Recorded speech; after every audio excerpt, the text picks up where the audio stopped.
So for this video, I will be talking about my top 10 not Stephen King, oh God. Ugh. Two Stevens, no. Hi, my name is Jake, and I am a bookish drummer.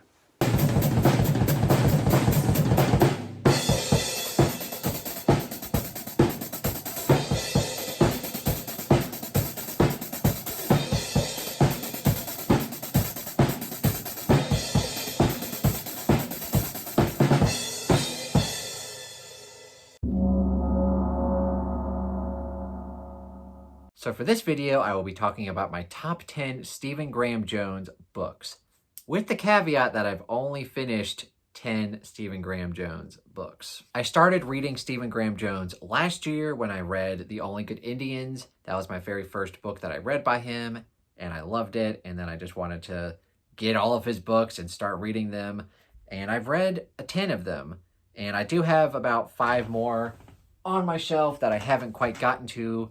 I'm sure some of those would make the list, but for now, I just want to go ahead and do a top 10 list while I've read 10 of his books. So without further ado, let's go ahead and jump right into it.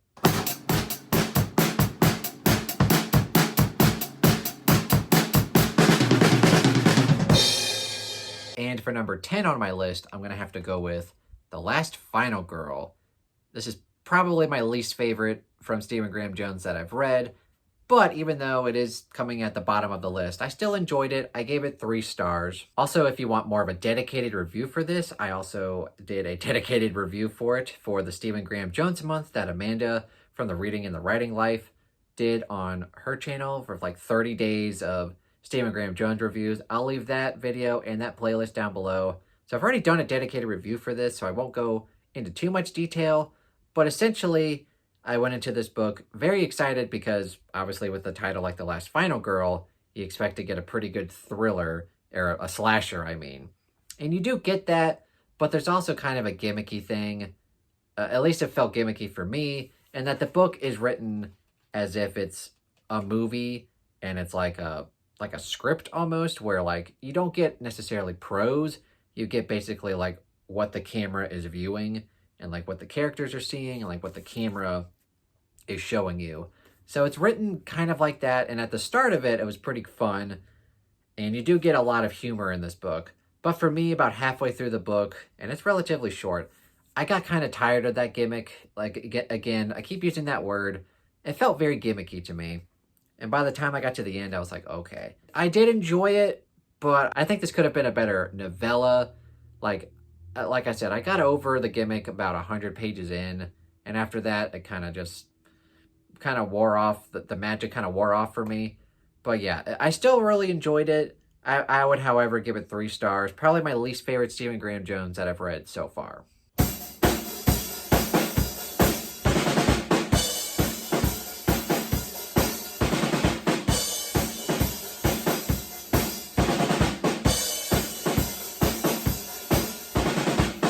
And for number 9 on my list, we have Mongrels. And this was the second ever Stephen Graham Jones story that I read. I read it basically right after I finished The Only Good Indians.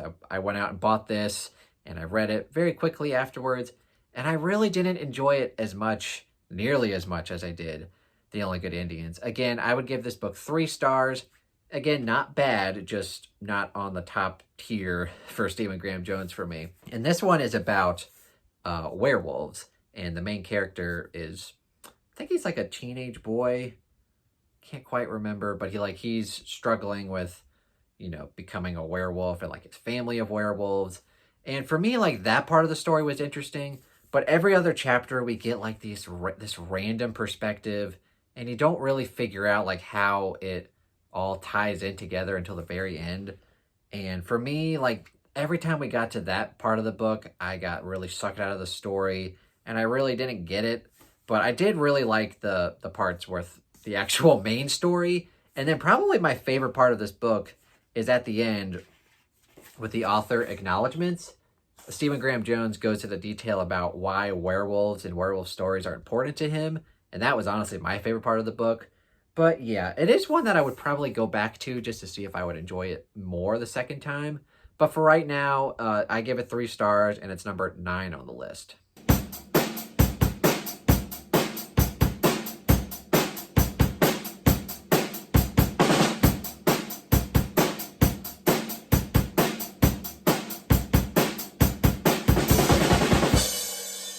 And number 8 on the list, we have Zombie Sharks with Metal Teeth, which probably would be number 1 for best title, because that's a badass title, right? And this is his short story collection. And when I say short, these are like very short. Like the book itself, I think is like 150 pages. Some of the short stories in here are a lot of them are less than 5 pages. And for that reason, some of them don't quite have a lot of meat on the bones for me. So it's definitely more of a mixed bag, but there are a lot of great ones in here. And I was originally going to give it 4 stars just because some of the short stories were 5 stars. Some of them were 4, and then some of them were 3. None of them were like really bad. But the reason I knocked it down to 3.5 stars, and the reason it's number 8 on the list, is because the main title story, Zombie Sharks with Metal Teeth, it's the longest story in here. It's like 15 pages. There's no damn zombie sharks with metal teeth. And just out of spite, I lowered the rating down to 3.5 stars because I was very upset about that. But it's still a pretty good short story collection. Like I said, it's a mixed bag, and for that reason, it comes in at number 8 on the list. Zombie Sharks with Metal Teeth. Even though there's no goddamn zombie sharks with metal teeth. Ugh!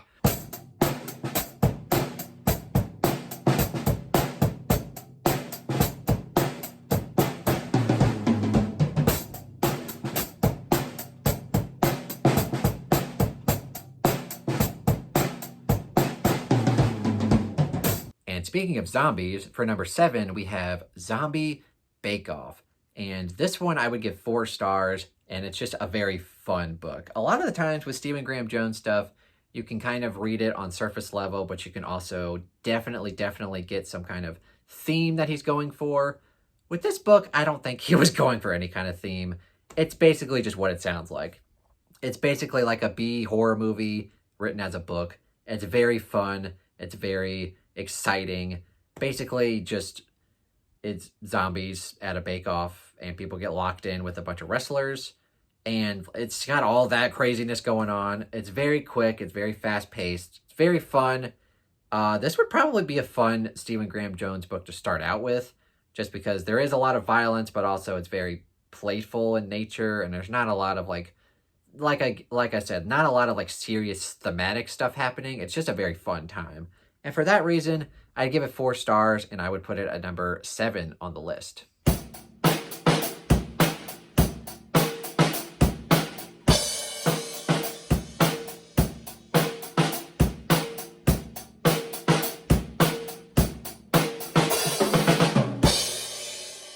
And for number 6 on the list, we have Mapping the Interior, which is actually a novella written by Stephen Graham Jones. And Stephen Graham Jones, one of the reasons why quickly becoming one of my favorite authors is that he's also very good at writing novels, but definitely great at writing novellas. And it's definitely one of the better Stephen Graham Jones novellas that I've read. It's essentially about this 15-year-old Native American who keeps seeing his father like in a doorway in his house. And I don't want to say too much more than that because like it's very short, but it's essentially dealing with Native American trauma, and it's very good. I will say at times, though, just the way that the novella is written, I had a hard time imagining what was going on, and sometimes I was a little confused, but I just kind of reread the passages, and eventually I got what was going on, and it's very good. I would give it 4 stars. There are a few more novellas that I enjoy more than this one, which I'll talk about later on in the video, but yeah, definitely one of his better novellas. Mapping the Interior comes in at number 6.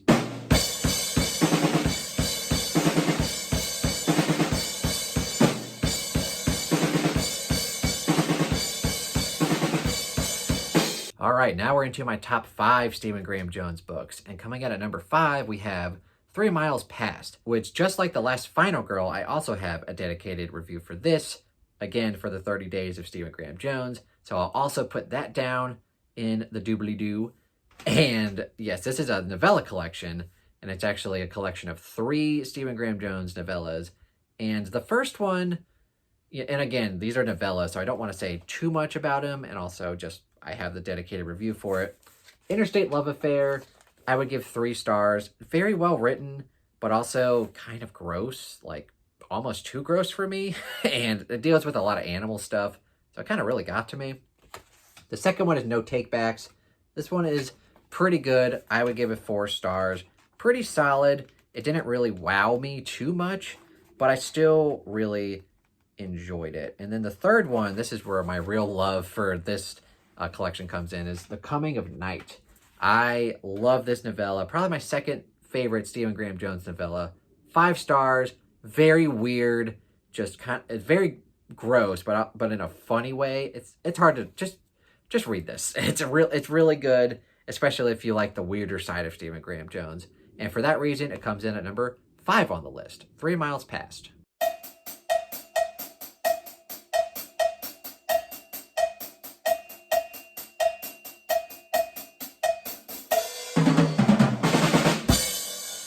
And number 4 on the list, we have The Least of My Scars, which I would probably give this book about 4.5 stars, whereas the top 3 books are all 5 stars. And of course, we'll get to that in a moment. But yes, this book, you're essentially in the head of a serial killer, and you don't quite know whether what's happening is real or not, or like if it's actually happening or not. So it's definitely a fever dream of a novel if you've ever read a book like that. And it's crazy. It's got a lot of disgusting gore in here that I really likes to read about, which, what does that say about me? I don't know. But yeah, I really enjoyed it. The ending was a little confusing, and I had to get help from both Leslie from the Nerdy Narrative and Evie from She Was Only Evie. They kind of had to like explain what exactly happened. But once I got it, I was like, oh yeah, that does make sense. So this is definitely a book I want to go back and reread, knowing what I know now about the ending, and it'll be a lot of fun to go back and read this crazy-ass book again. But yeah, I really liked this, so for all of those reasons, I'm going to have to put The Least of My Scars, number 4 on the list.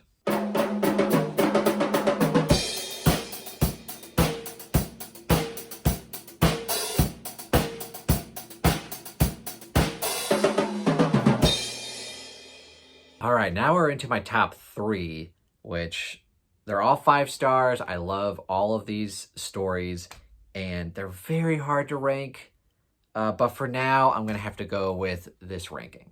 At number 3 on the list is My Heart is a Chainsaw, which is his most recent novel. And this is actually the first book in a trilogy, which is pretty awesome. The second book, I think, comes out early next year, so I will at some point be rereading this and then reading the sequel when that comes out, obviously. But yeah, I love this book. Gave it 5 stars. One of probably my favorite protagonist that Stephen Graham Jones has ever written, Jade. I loved the character of Jade. And of course, with a title like My Heart is a Chainsaw, it's definitely a slasher. Stephen Graham Jones loves his slashers, and it's really good. And like I said, I love the character of Jade because one of her character quirks is that she knows so much about horror movies, and she's kind of an outcast for that, which I definitely related to because I was in middle school. Everyone's talking about like Disney movies and Pixar movies and all that crap. And I'm over here talking about horror movies, and they're all like giving me the side eye. So yeah, I can definitely relate to her. And obviously just, it's Stephen Graham Jones writing horror, and it's good. It's great. So I love this book, and I cannot wait for the sequel. I will say though, the reason I think that I have it lower is just because it is a bit of a longer book, and normally Stephen Graham Jones writes fairly short books. It's like 350 pages. I don't remember exactly everything that happens in this book, whereas the other two, I definitely have more of a memory. So for that reason, I'm going to have to put it at number 3 on the list. But I highly encourage anyone who hasn't read this book, go read it. It's probably a very good place to start with him, if I'm being honest. So yeah, My Heart is a Chainsaw, number 3 on the list.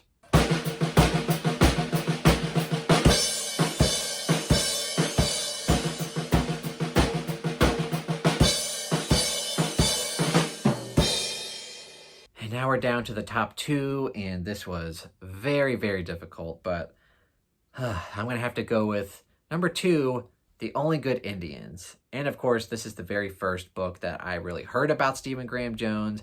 I always saw this at Barnes & Noble's, and I was very interested in like the antlers. I'm like, I wonder what this is about. And I finally picked it up last year, I think about a year ago, because I think I read it in the summer. So probably about a year ago this month. And I just fell in love with it. I fell in love with the writing style, very literary horror. I fell in love with the main character. I actually had a lot in common with him. We both love basketball. We both work for the post office. And so I immediately gravitated towards him. And like, there's a scene like halfway through this book, which if you've read it, is just like unforgettable. And this book is just, it's so good. And I really want people to go read it if they haven't read it yet. I think it's a really good place to start with him. It's such a unique book. It's one of the most unique horror books I've ever read. And I love it. And I definitely want to go back and reread it one day.